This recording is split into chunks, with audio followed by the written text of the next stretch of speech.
ओम श्री परमात्मने नमः। द्वादशोऽध्याय। अर्जुन उवाच एवं सतत युक्ता ये भक्तास्त्वं प्रीपास्ते चप्यक्षरम व्यक्तम दिशाम के योगवित्तमा। जो भक्त इस प्रकार 11वें अध्याय के 55वें श्लोक के अनुसार निरंतर आप में लगे रहकर आप सगुण साकार की उपासना करते हैं और जो अविनाशी निर्गुण निराकार की ही उपासना करते हैं, उन दोनों में उत्तम योगवेतक कौन है? मैं भगवान का ही हूँ। इस प्रकार भगवान का होकर रहना ही सतत युक्त होना है। भगवान में पूर्ण श्रद्धा रखने वाले साधक भक्तों का एकमात्र उद्देश्य भगवत प्राप्ति होता है। अतः प्रत्येक परमार्थिक भगवत संबंधी जब ध्यान आदि अथवा व्यवहारिक, शारीरिक और आजीविका संबंधी क्रिया में उनका संबंध नित्य निरंतर भगवान से बना रहता है। सतत युक्त पद ऐसे ही साधक भक्तों का वाचक है। साधक से यह एक बड़ी भूल होती है कि वह परमार्थिक क्रियाओं को करते समय तो अपना संबंध भगवान से मानता है, पर व्यवहारिक क्रियाओं को करते समय वह अपना संबंध संसार से मानता है। इस भूल का कारण है समय समय पर साधक के उद्देश्य में होने वाली भिन्नता। जब तक बुद्धि में धन प्राप्ति, मान, प्रतिष्ठा, कुटुंब पालन आदि भिन्न भिन्न उद्देश्य बने रहते हैं, तब तक साधक का संबंध निरंतर भगवान के साथ नहीं रहता। अगर वह अपने जीवन के एकमात्र उद्देश्य भगवत प्राप्ति को ठीक ठीक पहचान ले तो उसकी प्रत्येक क्रिया भगवत प्राप्ति का साधन हो जाएगी। भगवत प्राप्ति का उद्देश्य हो जाने पर भगवान का जप, स्मरण, ध्यान आदि करते समय तो उसका संबंध भगवान से ही है, किंतु व्यवहारिक क्रियाओं को करते समय भी उसको नित्य निरंतर भगवान में लगा हुआ ही समझना चाहिए। इस प्रकार यदि कर्तव्य कर्म के आरंभ में और अंत में साधक का यह भाव है कि मैं भगवान का ही हूँ और भगवान के लिए कर्तव्य कर्म कर रहा हूँ तथा इस भाव में उसे थोड़ी सी भी शंका नहीं है, तो वह अपने कर्तव्य कर्म में तल्लीनता पूर्वक लग जाता है। उस समय उसमें भगवान की विस्मृति दिखते हुए भी वस्तुतः विस्मृति नहीं मानी जाती। त्वाम प्युपास्ते, यहाँ त्वाम पद से उन सभी सगुण साकार स्वरूपों को ग्रहण कर लेना चाहिए जिनको भगवान भक्तों के इच्छा अनुसार समय समय पर धारण किया करते हैं और जो स्वरूप भगवान ने भिन्न भिन्न अवतारों में धारण किए हैं, तथा भगवान का जो स्वरूप दिव्य धाम में विराजमान है, जिसको भक्त लोग अपनी मान्यता के अनुसार अनेक रूपों और नामों से कहते हैं।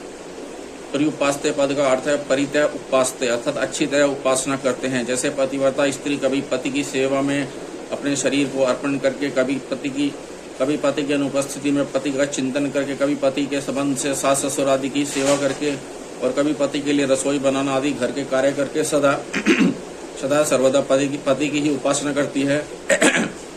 ऐसे ही साधक भक्त भी कभी भगवान में तल्लीन होकर, कभी भगवान का जप, स्मरण, चिंतन करके, कभी संसारिक प्राणी को भगवान का ही मानकर उनकी सेवा करके और कभी भगवान की आज्ञा के अनुसार संसारिक कर्मों को करके सदा सर्वदा भगवान की उपासना में ही लगा रहता है। ऐसी उपासना ही अच्छी तरह से की गई उपासना है। ऐसे उपासक के हृदय में उत्पन्न और नष्ट होने वाली पदार्थों और क्रियाओं का किंचन मात्र भी महत्व नहीं रहता। ये चपे अक्षरम व्यक्तम, यहाँ ये पद निर्गुण निराकार की उपासना करने वाले साधकों का वाचक है।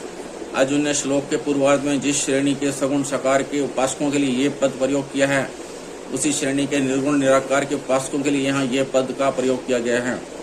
अक्षरम पद अविनाशी सच्चिदानंद घन परम ब्रह्म का वाचक है। जो किसी इंद्रिय का विषय नहीं है उसे अव्यक्त कहते हैं। यहाँ अव्यक्तम पद के साथ अक्षरम विशेषण दिया है, अतः यह पद निर्गुण निराकार ब्रह्म का वाचक है। अपि पद से ऐसा भाव प्रतीत होता है कि यहाँ साकार उपासकों की तुलना उन्हीं निराकार उपासकों से की गई है जो केवल निराकार ब्रह्म को श्रेष्ठ मानकर उसकी उपासना करते हैं। तेषाम के योगवित्तमा, यहाँ तेषाम पद सगुण और निर्गुण दोनों प्रकार के उपासकों के लिए आया है। इसी अध्याय के 5वें श्लोक में तेषाम पद निर्गुण उपासकों के लिए आया है, जबकि 7वें श्लोक में तेषाम पद सगुण उपासना के लिए आया है। इन पदों से अर्जुन का अभिप्राय यह है कि इन दो प्रकार के उपासकों में कौन से उपासक श्रेष्ठ हैं। साकार और निराकार के उपासकों में श्रेष्ठ कौन है? अर्जुन के इस प्रश्न का उत्तर भगवान ने दिया है। उस पर गहरा विचार करने से अर्जुन के प्रश्न की महत्ता का पता चलता है। जैसे इसी अध्याय के दूसरे श्लोक से 14वें अध्याय के 20वें श्लोक तक भगवान अविराम बोलते ही चले गए। 73 श्लोकों का इतना लंबा प्रकरण गीता में एकमात्र यही है। इससे स्पष्ट प्रतीत होता है कि भगवान इस प्रकरण में कोई अत्यंत महत्वपूर्ण बात समझाना चाहते हैं। साधकों को साकार और निराकार स्वरूप में एकता का बोध हो, उनके हृदय में इन दोनों स्वरूपों को प्राप्त कराने वाले साधनों का सांगोपांग रहस्य प्रकट हो, सिद्ध भक्तों और ज्ञानियों के आदर्श लक्षणों से परिचित हों और संसार से संबंध विच्छेद की विशेष महत्ता उनकी समझ में आ जाए, इन्हीं उद्देश्यों को सिद्ध करने में भगवान की विशेष रुचि मालूम देती है। तात्पर्य है कि भगवान के हृदय में जीवों के लिए जो परम कल्याणकारी, अत्यंत गोपनीय और उत्तोत्तम भाव थे, उसको प्रकट करने का श्रेय अर्जुन के इस भगवत प्रेरित प्रश्न को ही है।